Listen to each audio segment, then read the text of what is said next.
right, so we start each week with Geek Week News, our 5 stories, and this is one Chris Rachel gave me this week. I was really surprised by this. So the PS4 has a couple of interesting features. For example, random sound. But in addition to random sound, one of the interesting features of the PS4 is it allows you to live stream your games. Well, it's supposed to be live streaming your games, but 2 different couples have come up with 2 fascinating new things to do with it. Vastly opposite of each other, by the way. Pretty much. The awesome couple got 200,000 views by basically pretending to live stream a game and then kind of getting the game off the screen and just doing their own talk show. I understand it was actually very entertaining. They kept going for something like 12 hours in shifts with the first one, and now that they've done it, expect a ton of these things.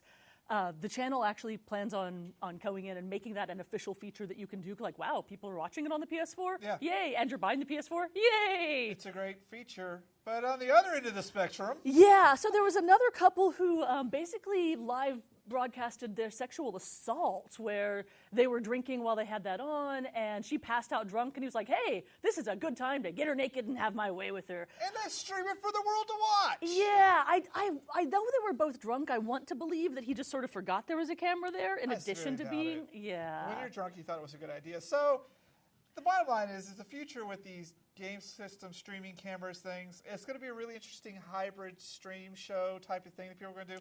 It reminds you why people want there to be gatekeepers, because a lot of the reason behind having editors and having networks and things like that is to make sure you don't accidentally air somebody's sexual assault.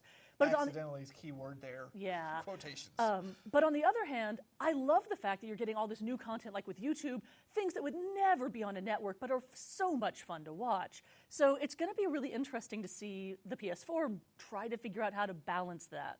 We'll figure it out. So other weird news of the week is Amazon announced Amazon Prime Air. Now, I swore it was a joke. I went looking for dates. This is vaporware. No, they're actually I swear this is vapor.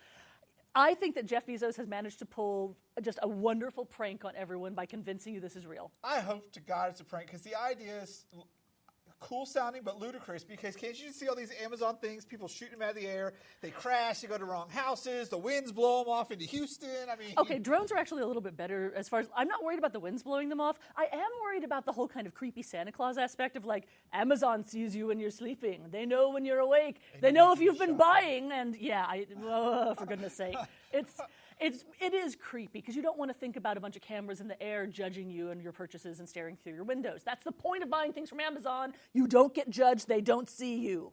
Well, I don't think the drones, they're going to work off of GPS, not cameras. Well, of course they're working off of GPS, but if I had a drone like that, if I owned a multinational company that can basically run a lot of things, of course I'd put cameras on it. For what? So they could see the bullet hitting them? You're not going to know where it came from. I mean, it's going to be skeet shooting on a massive basis. People are going to be stealing stuff from the sky. Isn't it Colorado that already has some, like, drone licenses that you can buy? I think so. Yeah.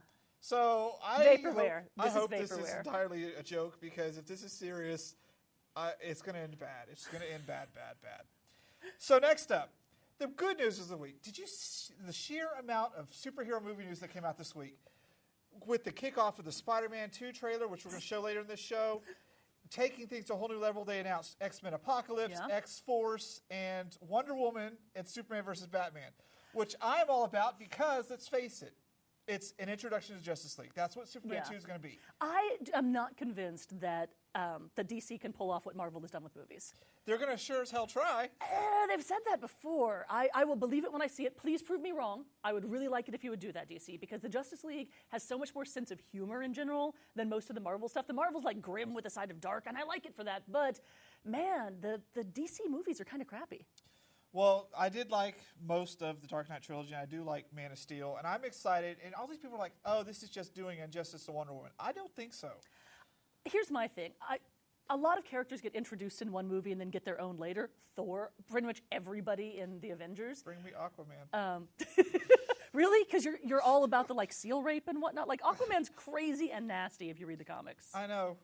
So bring me Aquaman. But I am really excited, because finally we're getting the superhero movies that we deserve, and I have Doctor to thank Strange? Marvel.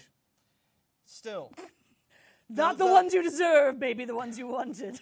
It's a far cry from the movies we used to have to put up with like the 70s Spider-Man where he used his webs once. Or the cotton. 1990 Captain America that was like he was on a moped. Or those weird Fantastic Four movies. Yeah. We're finally at a point now where it's being taken seriously, and especially for the fans. When you announce X-Men Apocalypse, you know people are going to freak. Especially if Days of Future Past is as good as it looks like it's going to Yes. be. The real question for me with X-Men Apocalypse, are they going to make it about Wolverine?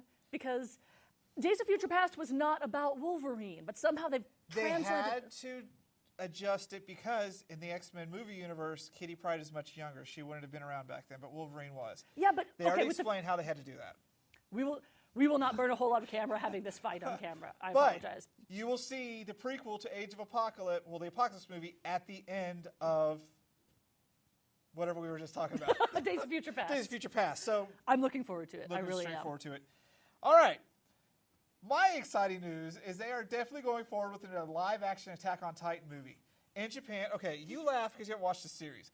I laugh because I'm wondering, is it going to be 45 minutes of them riding around on horses with inner monologues? Because it's really all the series is. It's epic and awesome at points, but at other points, it's like you get 2 episodes of them running through a forest talking to themselves. So basically, it's The Walking Dead in Japan. Yes, basically. And so they've got this... It'll go over well on AMC. They have this director named Shinji Higuchi, who he's got Godzilla credits in his thing. He's got all these other movies. He's going to bring it, and I am so excited because if there's something... The reason I like live-action anime movies is because they streamline it. Like the Death Note movies, streamlined. All these things. I want them to streamline Attack on Titan because I love the series, but sometimes I just hit fast forward when I know they're going to be talking for 15 minutes because I want to get to the action. Interesting. So, I'm excited, especially with the scope and scale of how this movie is going to have to happen, hands down. Okay. And last bit.